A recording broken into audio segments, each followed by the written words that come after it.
Hello and welcome back to Violett.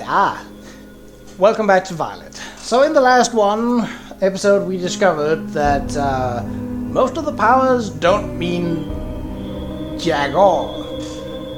And we also discovered that this game has a boss battle.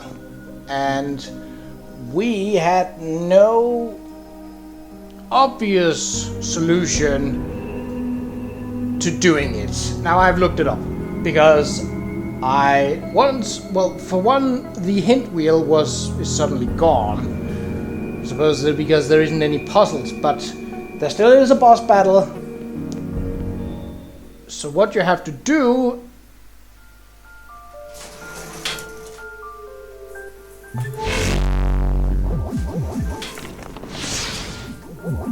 What?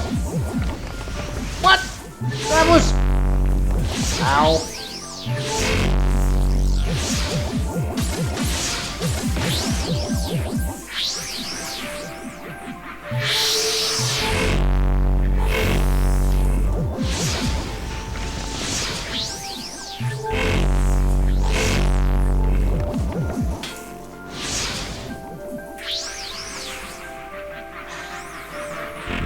Why?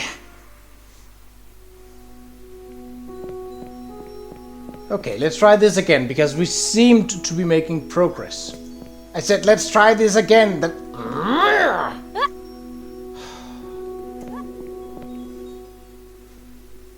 So you essentially have to shield... Ow!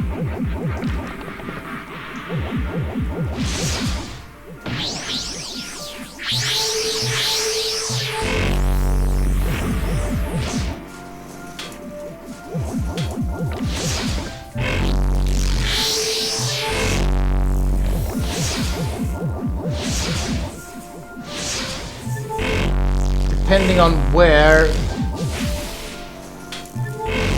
Okay, further down.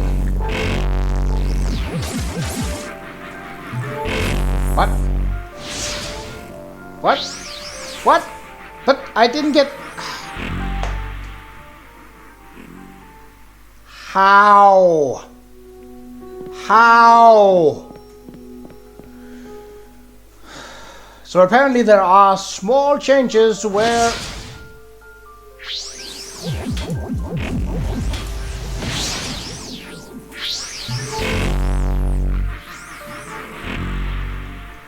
Okay, now you can sort of go away.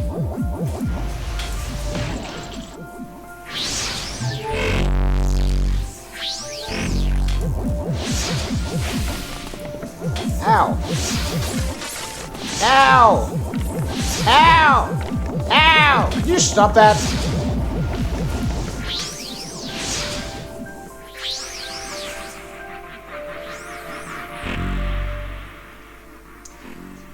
Okay, that was on me. I didn't block. I just tried to attack.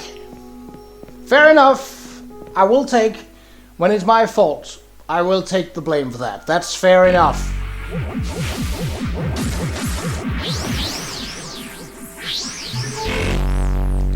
Okay, come on, shoot. You want to shoot at me, do you? Oh, nope.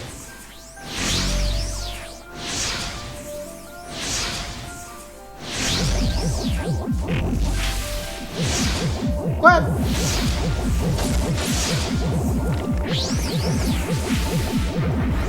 What? How? What the...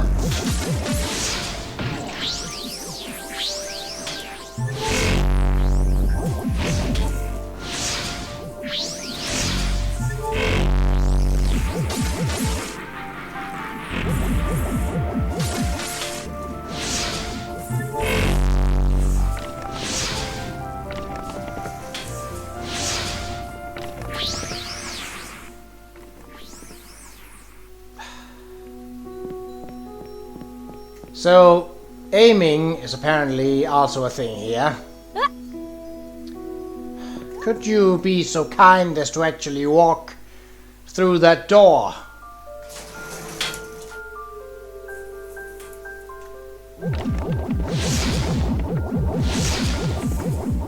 What the actual fuck?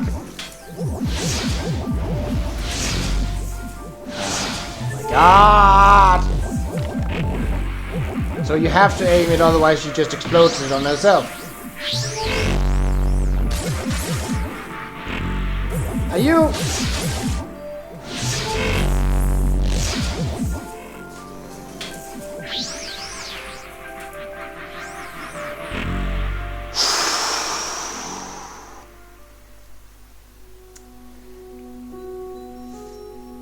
Am I getting slightly annoyed at this? Yes. Yes. Yes, I am. Yes, I am, indeed. Ow! Okay, one thing is that you can... Okay, so while he or she is shielding, no shooting them. Okay, back down, down, down. Did that work? Did that work? Please tell me that worked.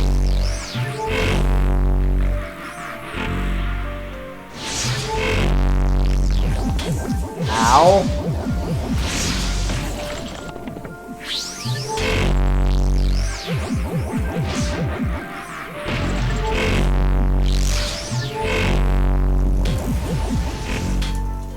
Why?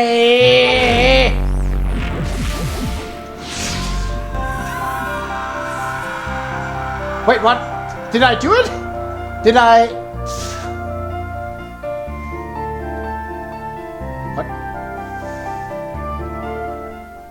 Wait, what?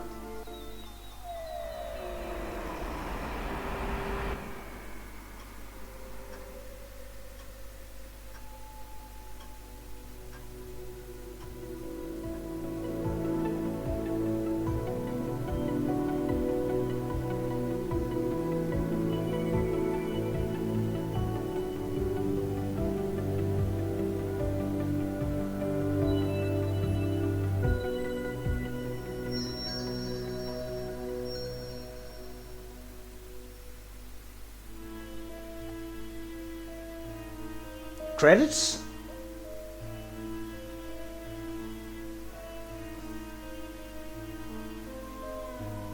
Those names look... I want to say Polish?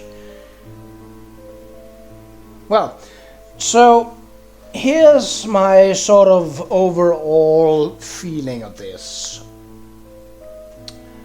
I did not know what I was going into when I started this. Which is fair. Sometimes you find gems, sometimes you find something that's lacking. Well, first of all, I did enjoy quite large parts of this game. That was interesting, but unfortunately it is somewhat tarnished by what I would like to think is unfinished game. How did it get unfinished? Well,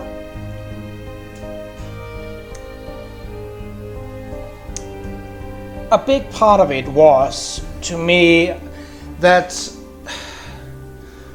the puzzles were sometimes illogical. Fair enough, that's why you have a hint wheel, which, albeit, wasn't really that helpful. It was more obscure, and sometimes the hints it was giving were something that even an inexperienced point-and-click adventure gamer could have solved just by logic alone. There were several parts that I wouldn't say infuriated about, but definitely annoyed about. So, from the very start, we establish that Violett, I assume that's her name, has this telepathic power to move certain things. The important word in that sentence is certain things, because there was a significant discrepancy between what could be moved and what couldn't. So sometimes it was a matter of distance. That's fair enough. Powers are usually limited in one way or another. But in most cases, it was illogical that a piece could not be moved by telepathy, whereas some others could. And a prime example was at the island, where pieces of music sheets, as in paper, could be collected using telepathy, but a piece of lore, also paper, could not. That does not make sense. You need to make the lore pieces like a stone tablet or something for that to make sense, and in that case it would be okay. It is small things that makes this game infuriating. I love point and click adventure games, and they can be done right. This was an example of the setting was there, the score was there, as in the soundtrack. The story, okay, it was a bit thin, but that's fair. Not all point and click adventure games need to have a great story, and some of them truly don't. This one was a little on the thin and definitely not original side. That's fair enough. But you need to be consistent in when introducing powers. So as soon as we got the power to float across certain distances, almost rarely, when there was a gap of similar size or even smaller than others, were we actually able to, even after picking up the float power, to float across a gap where we had to use a bridge, like in the powers, in the pipes. Why could we not just float across those gaps? No explanation. We just have to use ladder. Okay, it's fine that you want to show that this ladder is needed in order to traverse here and to get up and down. Use it once, that's fine, that's still a proof of concept, but you have given the player a power to float across gaps. Why not let the player use it? You give the player a power to make plants grow. You didn't use it at all in the boss fight. And also, why include a boss fight like this? It makes no sense whatsoever. Make it a cutscene. That would make more sense in terms of gameplay wise for this type of game. It doesn't make sense to suddenly include a game that involves a direct boss fight, albeit a turret mode, but still, a boss fight comes as a very action-packed, even if it's just a move to a certain place and do a certain thing. It comes as a very action-packed thing, and that is not sitting well with this game. So, all in all, am I happy to have played this? Well, yes, there were parts of it that I liked. I think the artwork was amazing. The sort of semi-old computer-animated graphics were a fresh touch. It's not every day that you see games using that, because it is outdated, but that does not mean that it is bad. What is bad is the discrepancy in the writing, and combined with the gameplay and the illogical puzzle solving. Admitted, this game was probably meant for mouse and keyboard, well, mostly mouse, and as it did say when I booted up the game, it was meant for the touchscreen capacity of the Switch, which, as explained, I could not do because then I could not be recording it right now. Those parts does not mean... I don't think having a mouse would have changed much about this game. This game, clearly not original in English, that's fine.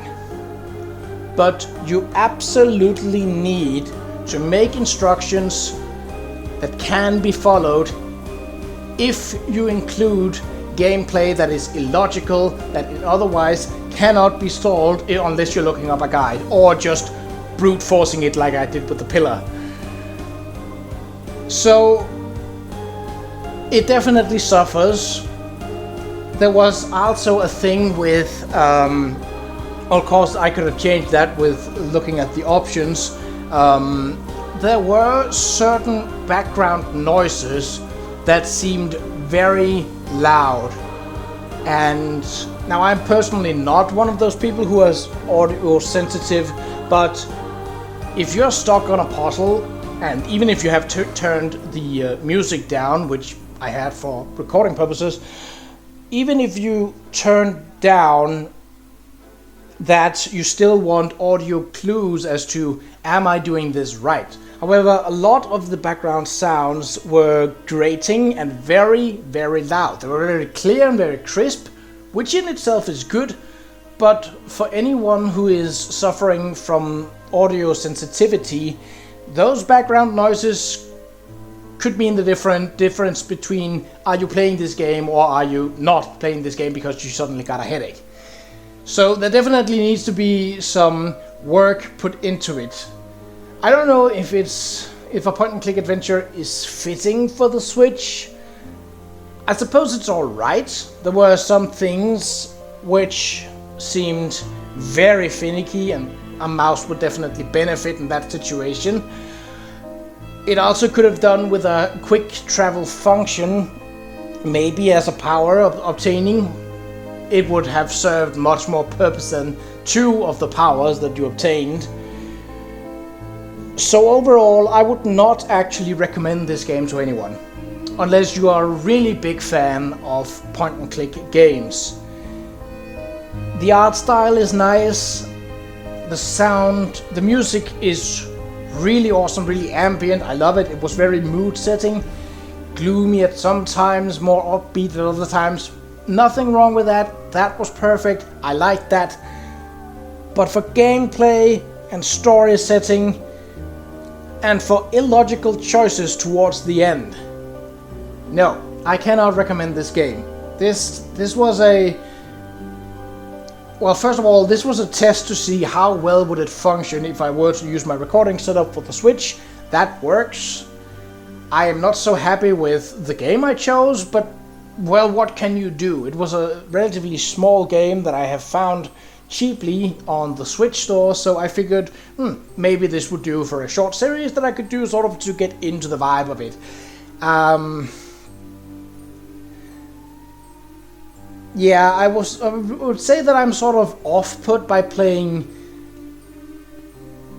smaller games on the Switch. I have heard rumors that others have said that the Switch store suffered from a lot of the things that Steam did way back in the day, that anything with just a mild level of quality could essentially get through, which meant that a lot of garbage was on the early Steam store, and that is what the Switch store is now suffering from, that a lot of games are just not good enough for this console, or for any console in general. They need to be flourished out, and they need to be polished over. There needs to be someone from Nintendo saying, yeah, this is good enough, this is acceptable, this is Nintendo approved.